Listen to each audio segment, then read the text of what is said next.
Infinite বাসের সাথে connected কোনো অল্টারনেটরের ফিল্ড এক্সাইটেশন ভ্যারি করলে মেশিনের বিহেভিয়ারে কী ধরনের চেঞ্জ আসে আমরা অলরেডি সেটা দেখেছি। In today's session we will observe the behaviour of a synchronous generator when the input mechanical power is varying. Infinite বাসের প্রপার্টি হচ্ছে টার্মিনাল ভোল্টেজ ভি এবং ফ্রিকোয়েন্সি অলওয়েজই কনস্ট্যান্ট থাকবে। ফ্রিকোয়েন্সি কনস্ট্যান্ট মানে যে the generator is locked at a particular speed. So at the time of synchronization, E naught vector এবং V vector they are exactly in same phase. মানে V vector এবং E naught vector তারা একই ফেজে থাকে, এটা আমরা অলরেডি আলোচনা করেছি। So at this point the generator is not delivering any power. That means এই মুহূর্তে জেনারেটর সিস্টেমে কোনো রিয়েল পাওয়ার বা রিঅ্যাক্টিভ পাওয়ার কোনো ধরনের পাওয়ার এসে সাপ্লাই করে না। So it is kind of floating in the line. আমরা এখানে একটা অল্টারনেটর কনসিডার করি। Here is the armature and this part is the rotor. Suppose রোটরের rotational speed omega and the rotational frequency is twice by F E, যেখানে F E হচ্ছে electrical frequency. Rotor continuously omega স্পিডে rotate করে এবং ধরে নিচ্ছি আমরা যে এই পয়েন্টে the induced voltage E naught will gets it's maximum value. At this point, let's consider as a prime mover we are using steam turbine. So steam turbine এর ক্ষেত্রে আমরা যদি steam supply বাড়িয়ে দিই সেক্ষেত্রে input power বাড়বে এবং input power যদি বাড়ে the rotor will start accelerating. So all of a sudden the rotor will lead a little bit. So rotor accelerated হয়ে তার এই new পয়েন্টে এসে settle down হবে and from this point the rotor will again start rotating at synchronous speed. Because the rotor has started to accelerate, remember this, it is a very small time of interval in which the rotor will accelerate. So it is like a transient condition and at this point the rotor will change its position from here to here. Now what will happen to the point where E naught gets its maximum value? That point will also shift. তার মানে এই পয়েন্টে ই naught আগে তার maximum value পেত, rotor যেহেতু accelerate করছে E naught will reach its maximum value a little faster, so it will try to lead the value of V. So এই মোমেন্টে রোটর অ্যাক্সিলারেটেড হয়ে নিউ পয়েন্টে সেটেল ডাউন হওয়ার পরে এই পজিশনে এসে এই ক্ষেত্রে হচ্ছে ই নট তার ম্যাক্সিমাম ভ্যালু পাবে। সুতরাং আমরা যেটা দেখলাম যে আমরা যদি ইনপুট মেকানিক্যাল পাওয়ার বাড়িয়ে দিই সেই ক্ষেত্রে যেটা হয় যে রোটরটা অ্যাক্সিলারেটেড হয় এবং অ্যাক্সিলারেট হয়ে সে কিছুটা লিড করে একটা নতুন পজিশনে এসে সে সেটেল ডাউন হয়। তাহলে ভেক্টরিক্যালি কি হবে? ভেক্টরিক্যালি আমরা আগে যেটা কনসিডার করেছিলাম যে সিঙ্ক্রোনাইজেশন কন্ডিশনে ভি এবং ই নট তারা একই ফেজে থাকে, বাট এরপরে আমরা যদি ইনপুট মেকানিক্যাল পাওয়ার কিছুটা বাড়িয়ে দিই, ইনপুট মেকানিক্যাল পাওয়ার হচ্ছে যে আমরা যে প্রাইম মুভারটা ব্যবহার করছি সেই প্রাইম মুভারের সাপ্লাই বাড়িয়ে দিচ্ছি বা ইনপুট যে টর্কটা আছে অ্যাপ্লাইড টর্কটা বাড়ানো হচ্ছে। সো এই টর্ক বাড়ানোর জন্য এখানে গভর্নর সেট পয়েন্ট থাকে, গভর্নর সেট পয়েন্ট অ্যাডজাস্ট করে ইনপুট মেকানিক্যাল পাওয়ারকে অ্যাডজাস্ট করা যায়। তো সিঙ্ক্রোনাইজিং মোমেন্টের সময় ই এবং ই নট এবং ভি তারা একই ফেজে ছিল, but input mechanical power increase করার ফলে E naught will start little bit increasing like this and it will start to increase. So এটা হচ্ছে আমাদের the new position of E not.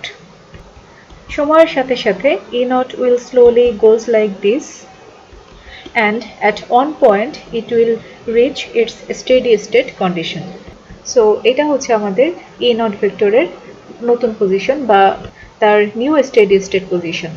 So এই ডায়াগ্রামে আমরা যেমন দেখলাম যে রোটরটা এই পজিশনে এসে সেটেল ডাউন হচ্ছে, সো ভেক্টরিক্যালি এটাকে যদি আমরা প্রেজেন্ট করতে চাই ই নট ভেক্টরটা সেটাও এই নিউ পজিশনে এসে সেটেল ডাউন হবে। আমরা জানি যে ইনফাইনাইট বাসের ক্ষেত্রে the frequency is locked, the infinite is locking the frequency, so naturally it cannot accelerate throughout, it will come to a constant speed which is synchronous speed. So E naught accelerated হয়ে new পয়েন্টে আসার পর again সে synchronous স্পিডে rotate করবে। তার মানে আমরা যদি ইনপুট মেকানিক্যাল পাওয়ার কিছুটা বাড়িয়ে দিই সেই ক্ষেত্রে ইনিশিয়ালি হয়তো রোটরের স্পিড কিছুটা বাড়বে, কিন্তু এটা খুব একটা মিনিমাম অ্যামাউন্ট অফ মোমেন্ট বা ট্রানজিয়েন্ট মোমেন্ট। এই মোমেন্টটা অতিক্রম করার পরে নিউ পজিশনে এসে রোটর সেটেল ডাউন হবে এবং এগেইন সে তার সিঙ্ক্রোনাস স্পিডে রোটেট করা শুরু করবে। But here you can see the angle between V and E naught which is del has been increased. So rotor settle down হওয়ার পরে ভি এবং ই নটের মধ্যে যে অ্যাঙ্গেল ছিল লোড অ্যাঙ্গেল বেড়ে যাচ্ছে এবং আমরা যদি ই নটের পাথ ট্রেস করি then I can make a locus like here. So that means এইভাবে হচ্ছে আমাদের ই নট ভেক্টর যেটা আছে সেটা এই পাথে সে হচ্ছে শিফটেড হবে। So E naught will be at this particular point এবং ভি এবং ই নটের মধ্যে অ্যাঙ্গেল হচ্ছে ডেল।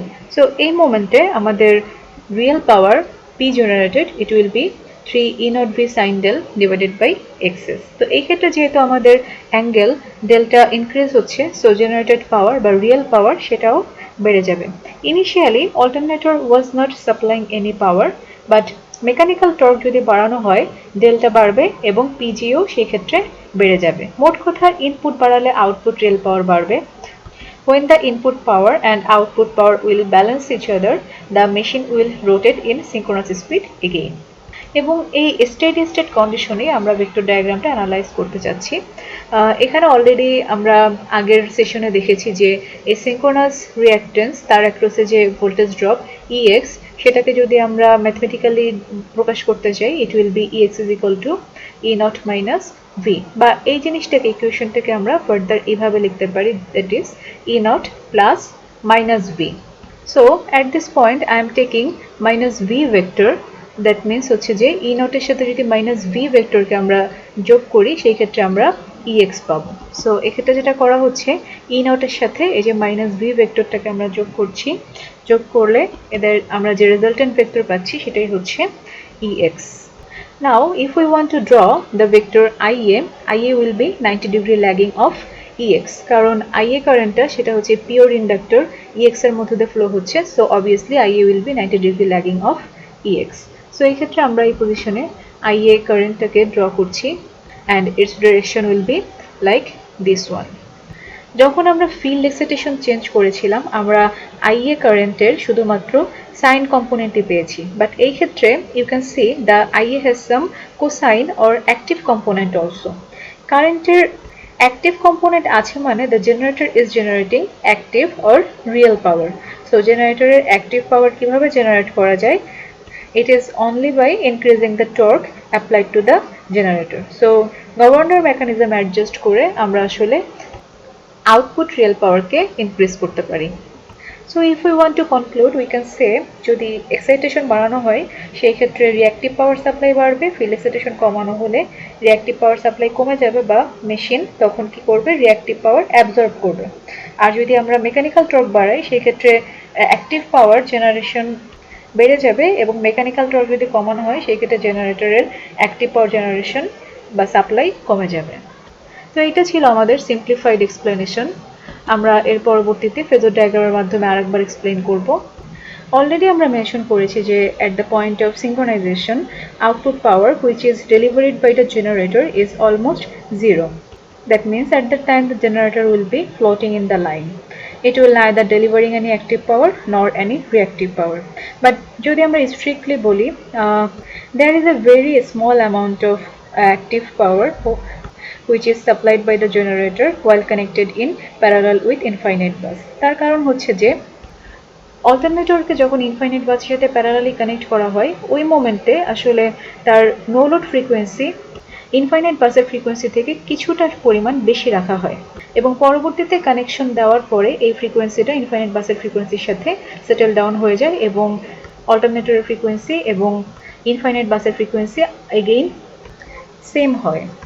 সো আমরা যদি অল্টারনেটরকে ইনফাইনাইট বাসের সাথে কানেক্ট করি সেই ক্ষেত্রে দেখা যায় যে খুবই সামান্য পরিমাণ অ্যাক্টিভ পাওয়ার অল্টারনেটর সিস্টেমে সে প্রোভাইড করে। দ্যাট মিনস যে এই ক্ষেত্রে আমাদের ই নট ভেক্টর এবং ভি ভেক্টরের মধ্যে small amount of angle difference থাকবে, সো কিছুটা ডেল্টা থাকবে, তারা একদম একই ফেজে থাকবে না, ভি এবং ই নট ভেক্টরের মধ্যে একটা অ্যাঙ্গেল ডিফারেন্স ডেল পাওয়া যাবে। So now let's observe the phasor diagram.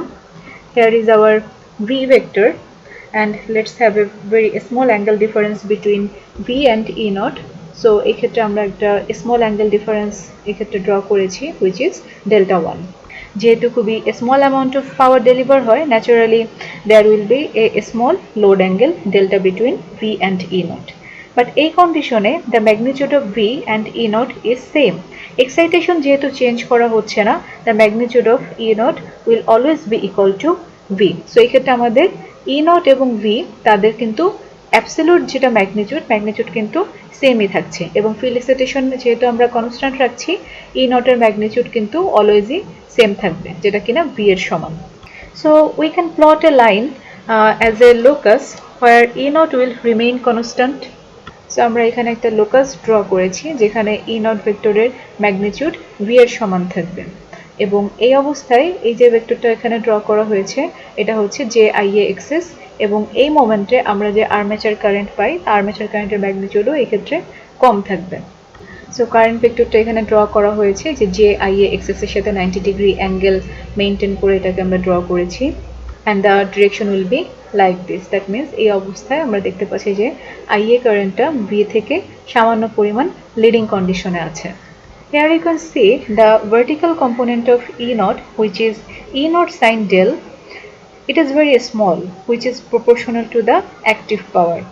Now if we increase the applied torque at the input, what will happen? যদি আমরা ইনপুট টর্ক বাড়াই সেই ক্ষেত্রে ই নটের ম্যাগনিটিউড কিন্তু চেঞ্জ হবে না, বাট ইনপুট টর্ক বাড়ালে সেই ক্ষেত্রে আমাদের রোটরটা এগেইন অ্যাক্সিলারেট করে সে একটা নিউ পজিশনে যে সেটেল ডাউন হবে, এবং এই সেটেল ডাউন হওয়ার মধ্যবর্তী সময়ের মধ্যে দেখা যাচ্ছে যে আমরা অলরেডি এক্সপ্লেন করেছি ভি এবং ই নট এদের মধ্যবর্তী অ্যাঙ্গেলটাও বেড়ে যায়। That means E naught vector new একটা পজিশনে যে সেটেল ডাউন হবে, এই লোকাস বরাবর নিউ একটা পজিশনে যে সেটেল ডাউন হবে, এবং এতে করে ভি এবং ই নট ভেক্টরের মধ্যবর্তী অ্যাঙ্গেলটাও ইনক্রিজ হবে। তো আমরা যদি ফেজরে এটাকে ড্র করতে চাই, তো আমরা এটাকে এভাবে ড্র করতে পারি, E naught will move from here to here, and here you can see E naught prime is not greater than E naught. It is just a bit phase shifted. And the absolute value of E naught and E naught prime is all the same. এবং আমরা যদি J I এক্সেসকে draw করি ইট will be like this, এবং আমরা যদি current vector এই পজিশনের জন্য, এই নতুন ই নট ভেক্টর পজিশনের জন্য যদি কারেন্ট ভেক্টরকে ড্র করি, সেক্ষেত্রে দেখা যায় যে যেহেতু মধ্যবর্তী অ্যাঙ্গেল বেড়ে যাচ্ছে এবং সেক্ষেত্রে কারেন্ট ভেক্টরের ম্যাগনিটিউডও বেড়ে যাবে, কারণ কারেন্টের ইকুয়েশন আমরা জানি যে I A is equal to E naught minus V divided by XS. তো মধ্যবর্তী অ্যাঙ্গেল বেড়ে গেলে কারেন্টের ম্যাগনিটিউডও বাড়বে, এবং এই ক্ষেত্রে দেখা যাবে যে সে আরও কিছুটা সামান্য একটু সে phase shifted হবে। So this will be the new position of armature current IA prime.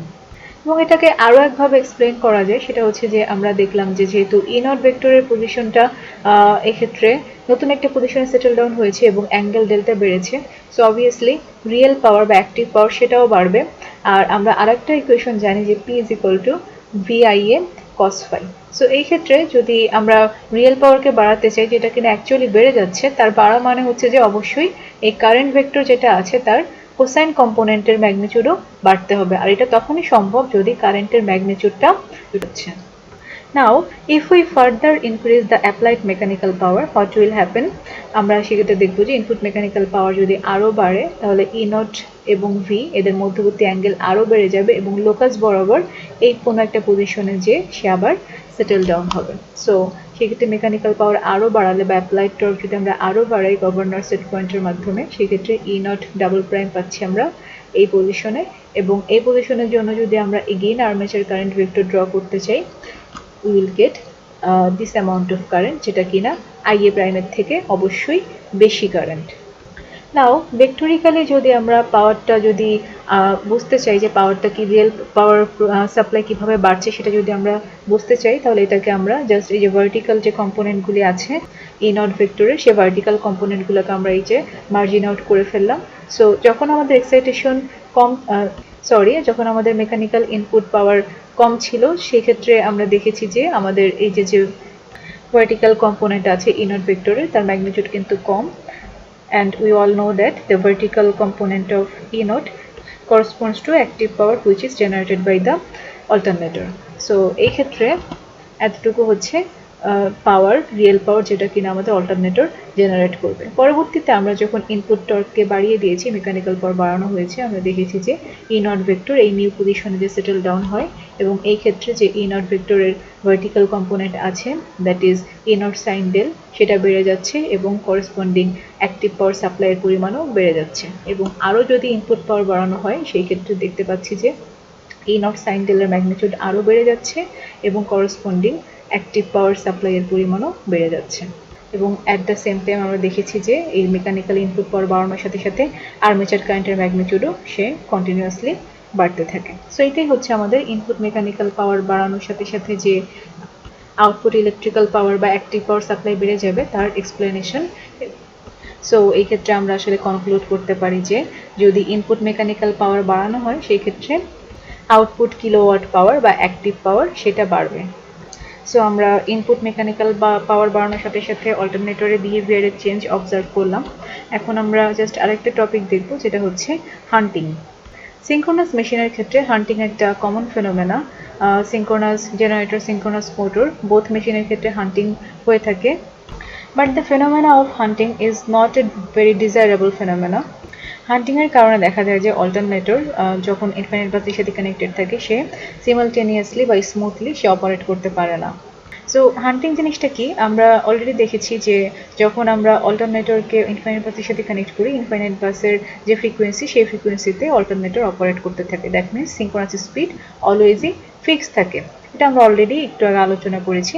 এই অবস্থায় সাপোজ সাডেনলি আমরা যদি কোনো ধরনের মেকানিক্যাল ইনপুট প্রোভাইড করি সেক্ষেত্রে কি হয় রোটরের পজিশন কি হয় কিছুটা শিফটেড হয়ে যায়। শিফটেড হয়ে সে নিউ একটা পজিশনে এসে সেটেল ডাউন হয় এবং সেটেল ডাউন হওয়ার পরে এই পজিশনে এগেইন সে সিঙ্ক্রোনাস স্পিডে রোটেট করা শুরু করে। তার মানে আমরা যে ইনপুট মেকানিক্যাল পাওয়ারটা প্রোভাইড করছি তার জন্য যে তার স্পিড ইনিশিয়ালি কিছুটা বেড়ে যাচ্ছে এটা কিন্তু অলওয়েজ সেম থাকে না। সামান্য সময়ের মধ্যে সে অ্যাডজাস্টেড হয়ে নিউ পজিশনে এসে সেটেল ডাউন হয়ে এগেইন সে আগে যে সিঙ্ক্রোনাস স্পিডে সে রোটেট করছিল সে একই স্পিডে রোটেট করতে থাকে। বাট এই যে সে কিছুটা অ্যাডভান্সড পজিশনে এসেছে এতে করে কি হয় অ্যাঙ্গেল ডেল্টার কিছুটা চেঞ্জ হয়। কিন্তু কথা হচ্ছে যে যদি এমন হয় যে ইনপুট মেকানিক্যাল পাওয়ার খুবই পালসেটিং দ্যাট মিনস যে ইনপুট মেকানিক্যাল পাওয়ার মোস্ট অফেন ভেরি অফেন এটা তার ম্যাগনিটিউড চেঞ্জ করে মানে কোনো একটা স্মুথ মেকানিক্যাল পাওয়ার ইনপুট আমরা প্রোভাইড করছি না এটা কন্টিনিউয়াসলি ভ্যারি হচ্ছে। সেক্ষেত্রে যেটা হবে রোটর যেটা আছে রোটরটাও কন্টিনিউয়াসলি তার পজিশন শিফট করতে থাকবে এবং সাপোজ এই পজিশন থেকে এখানে সে সেটেল ডাউন হওয়ার পরে again say back and fourth say move করতে থাকবে because of the pulsating input delivered by the prime mover. So rotor periodically say back and fourth move করতে থাকবে যেটা কিনা তার নর্মাল অপারেশনের থেকে টোটালি অপোজিট। সো এই যে অসিলেশন হচ্ছে রোটরের এই অসিলেশনকে বলা হয় হান্টিং। সো হান্টিংয়ের কিছু প্রবলেম আছে। প্রবলেম হচ্ছে যে হান্টিংয়ের ফলে মেকানিক্যাল লসগুলো বেড়ে যায়। এছাড়া মেশিন হিটেড আপ হয়ে যায় তাড়াতাড়ি এবং এই পালসেটিং ফেনোমেনা এটা কোনো ডিজায়ারেবল ক্যারেক্টারিস্টিক্স না। অলওয়েজই আমাদের চেষ্টা থাকে যাতে যেন মেশিন পালসেট বা অসিলেট না করে।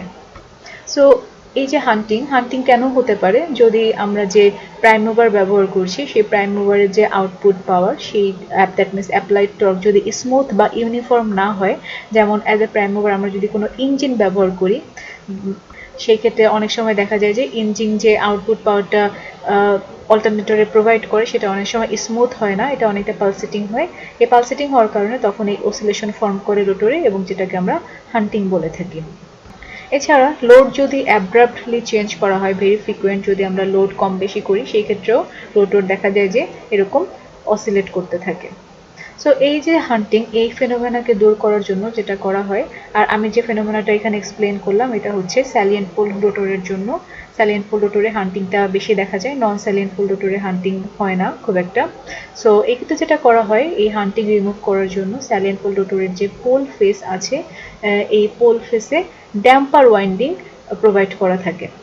ড্যাম্পার ওয়াইন্ডিং হচ্ছে it's kind of short circuited copper bar যেটা কিনা এই পোল ফেসে ইমবেডেড করা থাকে।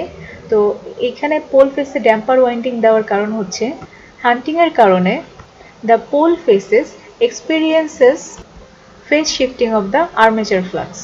দ্যাট মিনস হান্টিং যখন হয় তখন যেহেতু এই রোটরটা অসিলেট করে ব্যাক অ্যান্ড ফোর্থ তখন কি হয় এই যে পোল ফেস যেটা আছে সেটা আর্মেচার ফ্লাক্সের ফেজ শিফটটা এক্সপিরিয়েন্স করে। সো এখানে যেহেতু rate of change of flux হচ্ছে বা ফেজ শিফটিং সে দেখছে সো এখানে যেটা হবে এই ড্যাম্পার ওয়াইন্ডিং এর অ্যাক্রসে ভোল্টেজ ইনডিউস হবে এবং ড্যাম্পার ওয়াইন্ডিং যদি শর্ট সার্কিটেড এর মধ্য দিয়ে কারেন্ট ফ্লো হবে। আর লেঞ্জের ল অনুযায়ী আমরা জানি যে ইনডিউসড কারেন্ট যে কারণে সে প্রডিউস হয় সে কারণকেই সে অপোজ করে। সো এখানে ইনডিউসড কারেন্ট প্রডিউস হওয়ার কারণ কি? ইনডিউসড কারেন্ট প্রডিউস হওয়ার কারণ হচ্ছে হান্টিং। তো এখানে যেহেতু ইনডিউসড কারেন্ট জেনারেট হচ্ছে, এই কারেন্টটা সে যে কারণে প্রডিউস হচ্ছে, দ্যাট মিনস হান্টিংকে সে অপোজ করবে, এতে করে হান্টিং ফেনোমেনা কমে আসবে।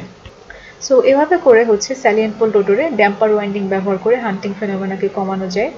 আর এছাড়া আমরা যদি প্রাইম মুভার হিসেবে স্টিম টারবাইন ব্যবহার করি, বা যদি ভালো মানের প্রাইম মুভার ব্যবহার করা হয় যেখানে ইনপুট পাওয়ার বা অ্যাপ্লাইড টর্কটা পালসেটিং বা পালসেটিং না, বা সেটা ইউনিফর্ম হবে, সেই ক্ষেত্রে ড্যাম্পিং এর ফেনোমেনাটাও কমে আসে। আর সিলিন্ড্রিক্যাল রোটর বা নন স্যালাইন পোল রোটরের ক্ষেত্রে ড্যাম্পার ওয়াইন্ডিং ব্যবহার করার প্রয়োজন পড়ে না। It's because the solid rotor itself provides considerable damping. Normal কন্ডিশনে এই ড্যাম্পার ওয়াইন্ডিংয়ে কোনো ইনডিউসড ভোল্টেজ বা কারেন্ট থাকে না, কারণ নর্মাল কন্ডিশনে রোটর সিঙ্ক্রোনাস স্পিডে রোটেট করে, যার কারণে এই ক্ষেত্রে সে অ্যাকচুয়ালি কোনো ফেজ শিফটিং সে এক্সপিরিয়েন্স করে না। But during the hunting condition যেহেতু সে ব্যাক অ্যান্ড ফোর্থ মুভ করে, তো দেখা যায় সে আর্মেচার ফ্লাক্সের ফেজ শিফটিংটা সে এক্সপিরিয়েন্স করে, যার কারণে তখন কারেন্ট এখানে ইনডিউস হয়, এবং এই ইনডিউসড কারেন্টটা সে কী করে? হান্টিংকে সে অপোজ করে। সো এটাই হচ্ছে আমাদের হান্টিং ফেনোমেনা ফর সিঙ্ক্রোনাস জেনারেটর।